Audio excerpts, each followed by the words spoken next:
Jo, aš šiandien dalyvauju Open Mic'e, kaip matot, tai Open Mic'e kažkas jau dambe galvoja, fuck, kodėl aš sėdžiu pirmoje eilėje, nereikėjo pirkti bilieto pirmoje eilėje, ane? Jo.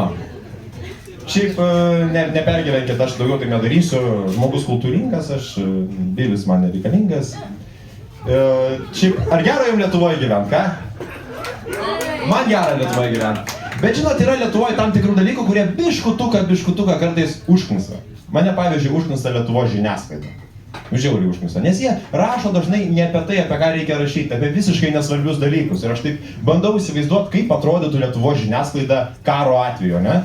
Priešas pasistumėjo ties dešiniuoju flangu. Pirmoji brigada pateko į apsuptį. Bet breaking news. Victoria Seagull gavo dovanų naują Bentley iš savo draugo ir atskleidė kainą. Ir tiems, kurie galvoja, kodėl aš dabar pasakiau ne Bentley, o Bentley, tai dėl to, kad Šurajevas taip daro ir jums juokinga.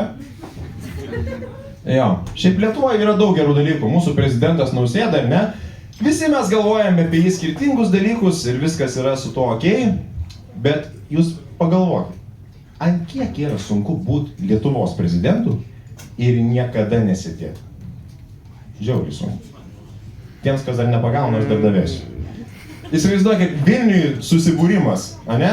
NATO viršūnių susitikimas, visi sėdi ir Nausėda vienas. Aukštas ir gražus, kaip visada. Ir kas nors, tai gal prezidentas tegul atsisėda, jisai, no, I am Nausėda.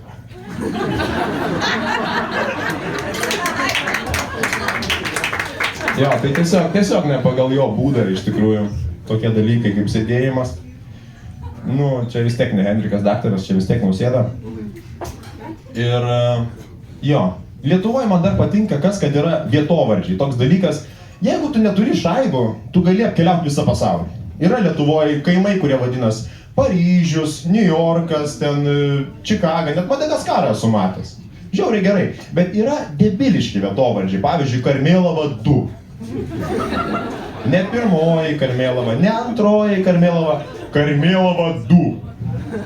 Čia skamba kaip Černobylio branduolinis reaktorius. Karmėlava numer 2. Nu, ta prasme, ir kur jinai yra? Kur yra antra Karmėlava? Teisingai, šalia pirmos Karmėlavos. Nafik jos dvi.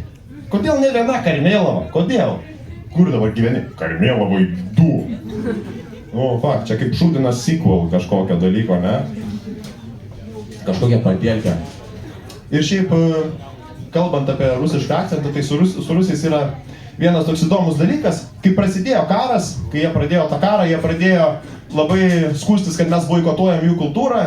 Ir mes, aišku, suprantam, kad čia yra bullshitas, nes mes nieko neuždraudėm, bet jeigu jie nepistų proto ir sakytų tiesiai šviesiai kaip yra, tai jie sakytų, kad mes Dostojevskio neuždraudėm, mes jį 25 metam į Sibiro gulagą išsiuntėm. Mes Gorkio irgi iš mokyklos programos neišbraukėm, mes jį sušaudėm. Mes Lermontovo irgi neatsisakėm, mes jį irgi sušaudėm. Ir jeigu kažkas po šito bajerio man gatvėj duos į galvą, arba jeigu aš dingsiu paslaptingai, my point exactly. Būtent apie šitos dalykus aš ir kalbu. Jo. Ačiū, tokie liūdni plojimai. Taip. Žinot, artėja Helovynas, ane? Ir aš taip galvoju, ko šį metais persirengti? Man patinka gąsdinti žmonės, aš galiu išgąsdinti vaikus, galiu suaugusius, galiu paauglius, bet nieks negali senukų išgąsdinti. Nieks. Jie zombių, vaiduoklių, ten vilkolapių, jie nebijo. Jie mirties nebijo, nes jie yra su tuo susitaikę. Bet šiais metais aš persirengsiu Landsbergiu ir ateisiu pavogti pensijų. Net tiek nereikia, net nereikia kostiumo. Tiesiog, jeigu norit anksčiau babos palikimo, gal pasislėpkit už fotelio, jinai įeis į tamsų kambarį. Landsbergis! Viskas, palikimas jų pas jūs. Ir seneliai dažnai mėgsta skųstis, kad jie neturi pinigų, kad jie gyvena žemiaus skurdo ribos. Galbūt, bet kodėl yra universalus senelių dėsnis, kad kai pas juos atvažiuoji, visada gauni pydisą? Visada. Kodėl? Arba per TV3 reportažas. Iš senolio išviliota 80 000 eurų. Sukčiai išviliojo. fuck, nu kaip? Iš kur? Aš nežinau, iš kur jie traukė tą kažkokį rezervą. Jo, aš mėgstu žaisti stalo žaidimus, mes šeimoje turim tokią tradiciją. Ir buvo toks žaidimas, žinot tą žaidimą, kur užsirašai žymų žmogų ir užsiklijuoja ant kaktos ir tu bandai atspėti, kas tai per žmogus, kas tai per daiktas. Ir mano mama buvo komandoje su tėvuku ir jinai gavo Michaelą Jacksoną. Ir čia užkliuoto Michaelas Jacksonas ir jinai sako tėvukui mano, nu, vyras ar moteris? Mano tėvukas, komsa. Tai palauk, nu, gerai. Juodaodis ar baltaodis? Komsa. Gyvas ar miręs? Komsa. Gerai. Populiaru šiandien? Komsa. Nu tai aš supratau, kad kai kurie dalykai ir kai kurie žmonės gyvenime yra tiesiog komsa, ne? Ir kai kurie žmonės nežvengia, nes nežino, ką tai reiškia, nieko sužinosit. Ir man kyla tokių klausimų, kartais irgi komsa, ne? Pavyzdžiui, kaip yra pastatomi tiltai? Arba naftos platformos vidury vandenyno, ne? Ar vanduo netrukdo, ar tsunamiai kažkokie netrukdo. Ir vienintelis logiškas paaiškinimas, kurį sugalvojau, yra, kad strojkėse dirba Mozė.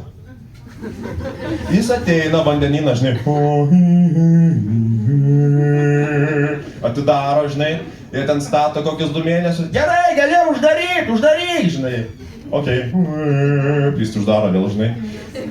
Nes, nu kaip tu pritvirtinsi prie dugno tokį daiktą, kaip naftos platformą, what the fuck? Jo, aš dirbau kurį laiką Pūko radijui. Jo, taip, žinau, gerai, pažiūrėkit, čia jau savaime bairis, viskas gerai.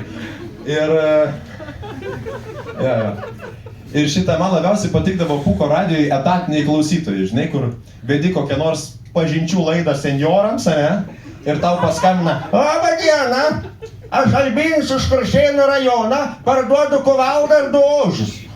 Albinai, žiūrėkit, čia yra pažinčių linija, aš negaliu jūsų leisti tiesioginį eterį. Nu, bet aš, gerai, Albinai, žiūrėkit, aš jūs išleisiu į tiesioginį eterį, jūs pasakysit, sveiki, aš Albinas, parduodu kuvaldą ir 2 ožius, gerai? Gerai.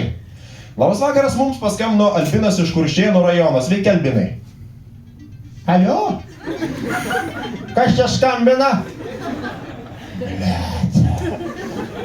Albinai, jūs parduodat kuvaldą ir 2 ožius, taip?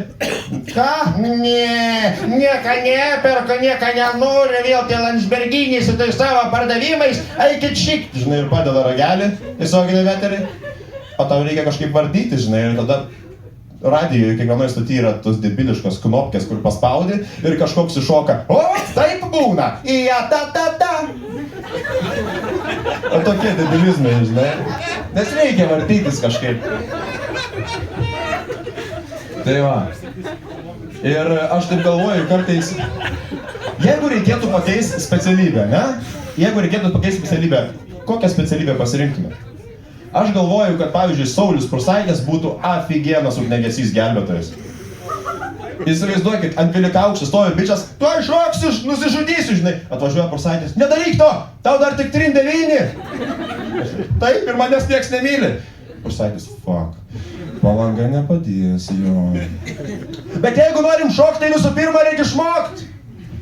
Ir tada nusiveda tą bičią skydivingo kursus moko, žinai, su parašiutu šokinėja, kad išmoktų šokti.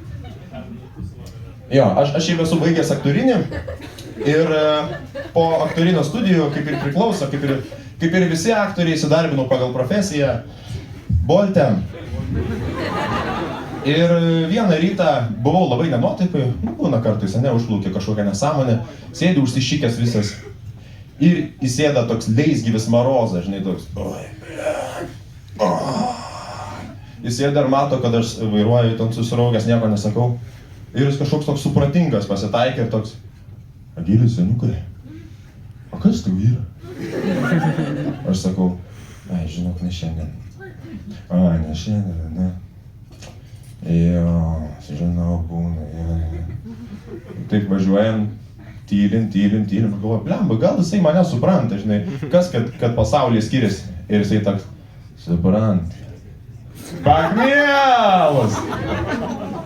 Ir aš galvoju, fuck, nu ką aš jam aiškinsiu, atsisuku ir sakau, jo, pakmėlas. Tik tau fizinis, o man emocinis. Gerai, ačiū jums, gero vakaro.